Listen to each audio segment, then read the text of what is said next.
ఏంది ఎందుకు ఫోన్ చేసినావు? ఏం లేదు కానీ ఇంట్లో ఒక్కదాని ఉన్నావా మీ అమ్మ వచ్చిందా? చెప్పినాగా మా అమ్మ ఈవినింగ్ వరకు రాదని చెప్పి. ఏంది వస్తున్నావు ఏంది? అట్లా ఏం లేదు కానీ ఇప్పుడే సురేష్ గారిని కలిసి వానితో మాట్లాడినా ఈ 3 daysలో మనకు ఇంటర్వ్యూకి సంబంధించిన మెయిల్ వస్తుందట. మరి మంచిగా ప్రిపేర్గా. ఆహా, ఇప్పుడు నువ్వు దీనికోసమే ఫోన్ చేసినావా? అవునే.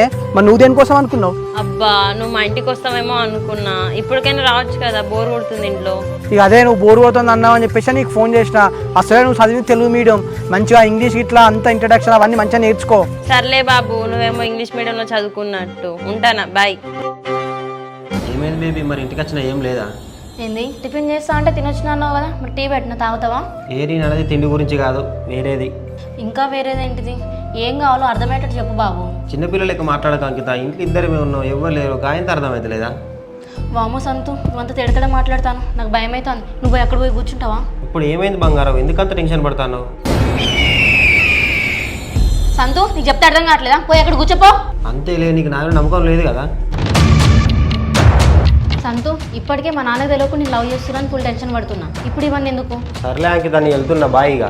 ఏంటి సంతు, నువ్వు కాకపోతే ఇంకెవరు అర్థం చేసుకుంటారు?